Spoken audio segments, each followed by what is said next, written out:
Picture the scene. It is a quiet Sabbath morning in the fishing village of Capernaum. Sunlight cuts through the dust of the local synagogue. You can hear the low, rhythmic murmur of men reciting ancient prayers. It is peaceful. It is deeply ordinary, until a blood-curdling scream shatters the room. A man in the congregation begins to violently contort. This is someone who probably sat in those exact stone seats every single week. He sang the Psalms. He nodded respectfully at the rabbi. He hid in plain sight, but the voice that suddenly rips out of his throat is not his own. It is ancient, it is guttural, it is completely terrified. "What do you want with us, Jesus of Nazareth? Have you come to destroy us? I know who you are, the Holy One of God." Stop right there and think about what just happened. The brilliant religious scholars of the day, the Pharisees, will spend the next 3 years endlessly debating who Jesus is. They will argue over his lineage. They will demand signs from the sky. But this dark entity? It knew instantly. And if you read through the historical accounts carefully, you will notice a chilling pattern. The demonic forces always recognize him first, and they are always screaming in absolute panic about being tortured before the appointed time. They are obsessed with a ticking clock, terrified of being hurled into a place they call the abyss. What exactly did they know about this appointed time? What event were they so desperately afraid of? We are going to uncover that exact moment, and when we do, it is going to completely change the way you view the cross. But to understand the end of this war, you have to understand how it started. When Jesus stepped into that synagogue and locked eyes with a hostile spiritual force, it was a profound shift in human history. This was not a religious ritual. This was not a negotiation. This was not a polite first-century therapy session. This was a tactical invasion. For centuries, the unseen realm had operated with absolute impunity. They occupied human lives, twisted bodies, and tortured minds.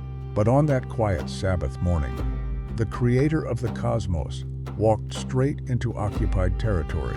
He did not bring burning herbs. He did not chant ancient incantations like the common exorcists of his day. He spoke a single violent command. In the original Greek text of Mark's Gospel, the word he uses is phemu. It does not just mean be quiet. It is a visceral, humiliating command. It literally translates to be muzzled. Jesus did not ask the demon to leave. He put a leash on a wild animal and dragged it out into the light. The kingdom of darkness had been breached. The war had officially begun. And over the next 3 years, this calculated military campaign would escalate from quiet places of worship to desolate graveyards, building toward a confrontation that would shake the foundations of the earth. Rewind the tape to understand why that dark entity in the synagogue was so utterly terrified of Jesus. You have to look at what happened just a few weeks prior.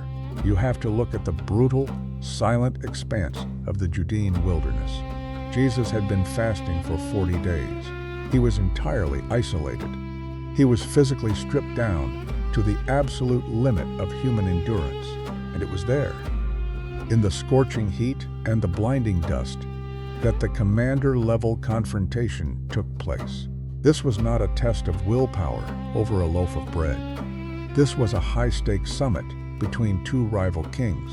The devil approaches him and offers him a shortcut. He takes Jesus to a high mountain, shows him all the kingdoms of the world in a single instant, and makes a chilling statement. Satan says to him, "I will give you all their authority and splendor, for it has been given to me, and I can give it to anyone I want to." Have you ever stopped to think about the terrifying implication of that sentence? Satan claimed absolute ownership of the earth's political and social systems. He claimed the authority was handed to him. And Jesus did not call him a liar. He did not debate the theology. He did not dispute the claim. The tragic reality of the first century was that the world was deeply, entirely occupied territory. But Jesus refuses the negotiation. He deflects every single strike with the ancient words of Deuteronomy. He makes it devastatingly clear that he will not bypass the suffering to win the crown. He is going to take the world back, but he is going to do it through blood. The Gospel of Luke tells us that the devil left him until an opportune time. The cosmic boundaries were set. The diplomacy failed. The ground war was the only option left. And so, Jesus leaves the desert, walks straight into Capernaum, and issues that visceral command: be muzzled. The scream in the synagogue makes perfect sense now. The demons knew the terms of engagement. They knew their supreme commander had just been rejected in the wilderness. When Jesus stepped into their territory, they knew the invasion was not a distant threat. It was an active, unfolding reality. From that quiet Sabbath morning onward, the campaign explodes across the region of Galilee. But it is vital that you understand the exact nature of his opposition. Throughout the original Greek manuscripts of the Gospels, the word repeatedly used is daimonion. In our modern, highly sanitized Western culture, it is incredibly easy to dismiss this word. We tend to read the Bible and assume these were simply ancient, uneducated metaphors for bad luck or epilepsy. But the first century world knew better. They understood daimonion as literal, highly intelligent, aggressively malevolent spiritual entities. These were unseen combatants, totally aligned with the kingdom of darkness. Their primary objective was the absolute degradation and destruction of anything bearing the image of God. Human beings were not just getting sick, they were being occupied. But here is what most people miss when they read through these rapid-fire miracles. It is easy to get caught up in the sheer power of Jesus and forget the agonizing human cost of this war. To see the true heart of Christ in this military campaign, you have to look at the collateral damage. You have to look at the prisoners. Enter a woman from a fishing village on the western shore of the Sea of Galilee. Her name is Mary of Magdala. The Gospel of Luke gives us a horrifyingly brief detail about her past. It simply says she had 7 demons driven out of her. I want you to pause and really think about the sheer weight of that statement. A single demonic presence was enough to violently contort a grown man and tear apart a synagogue service. Mary had 7. She was a walking, breathing prison camp. Her mind was not her own. Her voice was not her own. Her body was a vessel for a hostile occupying force. You can only imagine the absolute nightmare of her daily existence. The whispers of the villagers, the terror in the eyes of her own family, the profound, suffocating isolation. She was entirely dehumanized, treated as a cursed outcast, wandering through life as a casualty of a spiritual war you never asked to join. She was without hope until the King of the universe walked into her town. The scriptures do not give us the specific dialogue of her exorcism. We do not get the dramatic details of the confrontation, but we get the miraculous, breathtaking result. Jesus of Nazareth looked at this severely broken, highly dangerous woman, and he did not feel disgust. He did not avoid her like the religious elite did. He felt profound, unrelenting empathy. He issued the eviction notice, and the occupying force was utterly annihilated. Mary was totally restored. Her mind was returned to her. Her dignity was handed back. And the beauty of this specific victory is staggering. Jesus did not just heal her and send her away. He drafted her into his inner circle. This former prisoner of war became one of the most vital financial supporters of his entire ministry. She would travel with him. She would listen to his teachings. She went from being a tortured captive to a loyal disciple.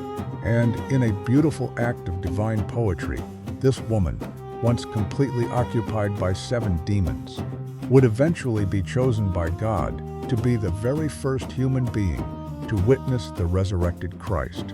That is not a coincidence. That is a statement. God takes the most battered casualties of the enemy and turns them into the lead generals of his new kingdom. The tactical strikes were working. The prisoners were being set free. The enemy was losing ground in the villages and the synagogues. But the kingdom of darkness was not going to surrender quietly. They were gathering their forces. They were preparing to make a stand. The scale of the war was about to shift from a few isolated skirmishes to a massive, terrifying confrontation on the other side of the sea. Think about the journey so far. Jesus is not just wandering through the villages of Galilee, performing random acts of kindness. He is executing a highly calculated military campaign. He is severing the enemy's supply lines, setting their prisoners of war free, and reclaiming occupied territory inch by inch.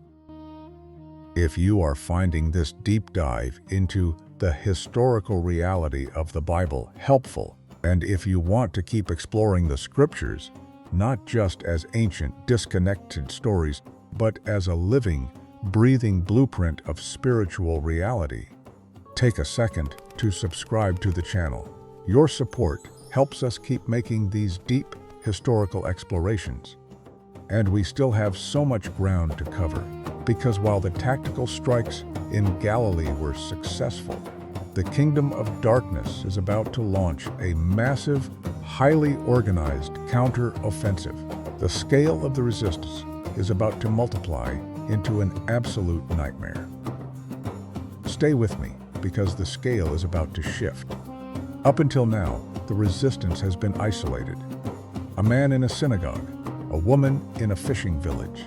But as Jesus and his disciples get into a wooden boat and sail across the Sea of Galilee into Gentile territory, the kingdom of darkness prepares a massive counteroffensive.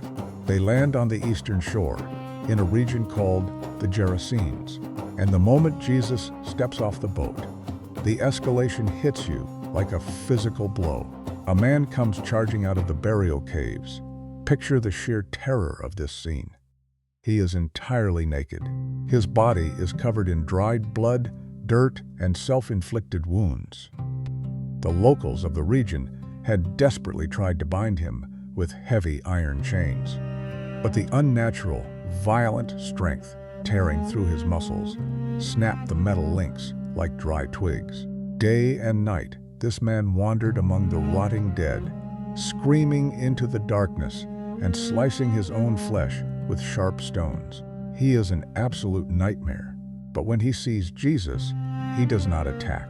He runs, falls to his knees in the dirt, and shrieks at the top of his lungs. "What do you want with me, Jesus, Son of the Most High God? In God's name, don't torture me." Jesus looks at the man, completely unfazed by horrific display, and asks him a simple question. "What is your name?" The answer he gets back changes the entire landscape of this war. The voice hisses, "My name is Legion, for we are many." You need to understand that legion is not a religious term. It is a strictly Roman military designation. In the ancient world, a Roman legion consisted of up to 6,000 heavily armed, highly disciplined, ruthlessly efficient soldiers. This broken man in the graveyard was not just occupied by a lone spiritual scout. He was occupied by an entire demonic battalion. To fully grasp the magnitude of what happens next, you have to understand how people in the first century typically dealt with this level of spiritual darkness. We actually have detailed records from Flavius Josephus, a highly respected Jewish historian who lived in that exact era. Josephus documented the elaborate, almost ridiculous rituals that professional exorcists used to cast out spirits. They would go into the desert to find a specific, rare plant called the barus root, believing its pungent smoke would literally choke the demon.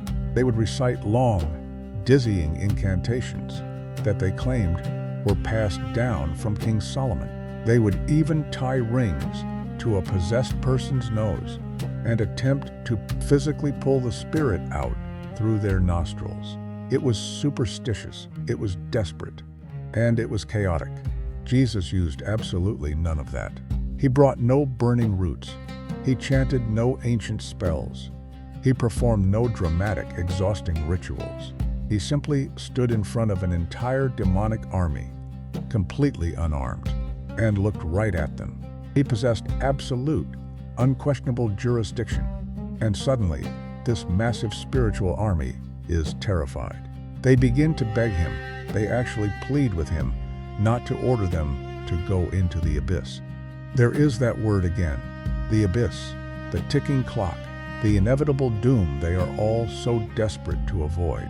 They know he has the authority to send them there permanently.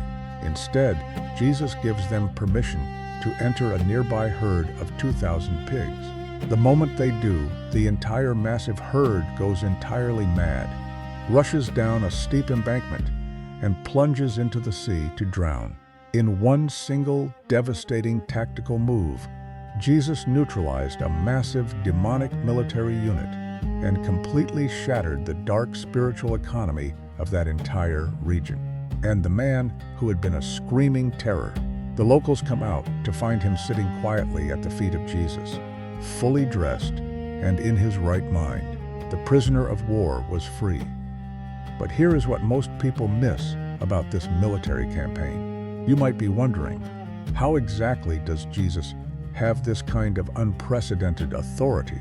How does he just walk right into deeply occupied territory and start evicting the enemy without a massive, exhausting fight? The religious leaders of his day were asking the exact same question. In the 12th chapter of Matthew, they watch him effortlessly drive a demon out of a man who was blind and mute. The Pharisees panic. They cannot deny the miracle, so they attack his logistics. They accuse him of using dark magic. They claim he is casting out demons by the power of Beelzebul, the prince of demons. Jesus looks at these supposed scholars and finally explains the exact mechanics of his invasion. He outlines his military doctrine in one devastating analogy. He says, "How can anyone enter a strong man's house and carry off his possessions unless he first ties up the strong man? Then he can plunder his house." Read that again. Let the reality of that sentence sink in. Jesus is not the strong man in this analogy. Satan is the strong man. The earth is his house, and the deeply broken, demonized people, like Mary Magdalene, like the screaming man in the tombs, they are his stolen possessions. Jesus is telling the religious elite that the only reason he can walk into this broken world and effortlessly plunder the enemy's camp is because he has already bound the enemy commander. That intense 40-day showdown in the wilderness, that was the binding. And every single exorcism that follows, that is the plundering. The house is being systematically robbed in broad daylight. The strong man is tied up, watching his kingdom get ripped apart piece by piece, and he cannot do a single thing to stop it. But a cornered enemy is a dangerous enemy, and the greatest, most heartbreaking battle of this entire campaign is still waiting for Jesus at the bottom of a mountain. Jesus and his closest friends have just descended from a high mountain. They step right into a chaotic, desperate scene. A massive crowd is arguing. The religious scribes are shouting, and right in the middle of it all are Jesus' own disciples, looking completely defeated. A man pushes his way through the dense crowd. You can hear the sheer exhaustion in his voice. He falls in front of Jesus and explains the absolute nightmare he has been living. His son is possessed by an intensely violent spirit. It violently throws the boy into the fire. It throws him into the water. It is actively, maliciously trying to murder his child. The father looked at Jesus and said, "I asked your disciples to cast it out, but they could not do it." The disciples had failed. The enemy was deeply entrenched. Jesus asks them to bring the boy to him, and the exact moment the dark spirit sees Jesus, it throws the boy into a brutal, agonizing convulsion right there in the dirt. The father is weeping. He utters one of the most painfully honest, heartbreaking prayers in all of Scripture. He says, "If you can do anything, take pity on us and help us." Jesus looks right at him. "If you can, everything is possible for one who believes." Immediately, the boy's father exclaims, "I do believe. Help me overcome my unbelief." Jesus turns to the boy. He uses a highly specific Greek word, epitomao. It is a hard, sharp word. It means to officially and sternly rebuke. It is the exact same military-style command Jesus used to instantly silence a deadly, chaotic storm on the Sea of Galilee. He looks at the unseen entity and commands it to come out and never enter him again. The spirit shrieks, violently convulses the boy one last time, and leaves him looking exactly like a corpse. But Jesus takes the boy by the hand, lifts him to his feet, and he is completely, beautifully restored. Later, in a quiet house, the terrified disciples ask Jesus the obvious question. Why couldn't we drive it out? Jesus tells them, this kind can come out only by prayer. This is a crucial realization for you to grasp. Jesus was showing his men that this war was not magic. It was not a parlor trick. You cannot defeat deeply entrenched spiritual forces casually. It requires relentless discipline. It requires an unbroken, dependent line of communication with the Father. To really understand what is happening here, you have to look at the cold, hard reality of military logistics. In any massive global conflict, think about the Allied invasion of Normandy. You do not win the war by negotiating with the occupying army. You win by launching a massive, overwhelming assault to secure a beachhead. You storm the shores, you secure a highly contested perimeter, and you violently sever the enemy's logistical supply lines. You push inland against heavily entrenched, dug-in forces. Every single exorcism Jesus performed in Galilee and Judea was a tactical strike securing that beachhead. He was systematically dismantling their local control. He was severing their supply lines of human misery. But the commanding officers of the unseen realm knew a much larger strike was coming. They knew the beachhead was just the beginning. And this brings right back to that quiet Sabbath morning in the Capernaum Synagogue. Remember the terrifying scream from the very first demon? The frantic, panicked question, "Have you come to destroy us before the appointed time?" For 3 years, the demonic forces were absolutely obsessed with this ticking clock. They knew a final, catastrophic judgment was looming. But here is the profound, shocking twist of the historical Gospels. The kingdom of darkness completely misunderstood the battle plan. Satan and his demonic legions actually thought they were setting a trap.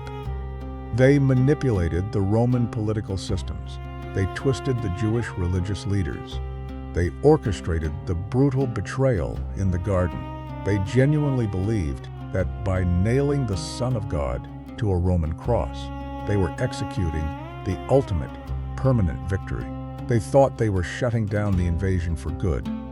But the crucifixion was not a tragedy. It was an ambush. The cross was the trap. The Apostle Paul reveals the staggering reality of this moment in the 2nd chapter of Colossians. He writes that God forgave all our sins, canceling the charge of our legal indebtedness, which stood against us and condemned us. He has taken it away, nailing it to the cross. And then Paul delivers the final, crushing blow. He says, "And having disarmed the powers and authorities, he made a public spectacle of them, triumphing over them by the cross." The appointed time those demons were terrified of in the synagogue. It was Golgotha. When the sky turned black and Jesus breathed his last, it was not a defeat. It was a nuclear strike on the unseen realm. At the exact moment the demonic forces thought they had finally won, Christ completely stripped them of their only real weapon against humanity, the power of unforgiven sin. He disarmed the spiritual rulers. He marched them through the streets in a cosmic public victory parade. The strong man was completely, utterly broken. The ground war that started in the dusty wilderness ended in a blood-soaked triumph on a wooden beam. The war is over. The occupying force has been broken. And what does this mean for you today, right now? It means three profound things. First, it means the unseen realm is not a metaphor. It is a historical, biblical, and present reality. We are not just fighting flesh and blood. The forces of darkness are real, but they are not ultimate. Second, it means Jesus Christ possesses absolute, unquestionable jurisdiction over every single dark force in existence. He did not fight a cosmic tug-of-war with Satan. He issued commands. He set boundaries. He plundered the house. And third, it means you can have profound, unshakable personal comfort. It does not matter how deeply entrenched the enemy seems in your life, your family, or your history. The strong man has already been bound. The chains are already broken. The debt is already canceled. I want to know your thoughts on this. Which of Jesus' spiritual confrontations surprises you the most, or changes how you read the Gospels? Let me know down in the comments. When you look at the life of Jesus, you are not just looking at a teacher. You are looking at a divine warrior who stepped into the chaos of human history to take back what was stolen. The cross was the definitive, bloody battle. But 3 days later, the heavy stone was rolled away. The empty tomb is not just a symbol of life after death. It is the ultimate, indestructible victory monument over the kingdom of darkness.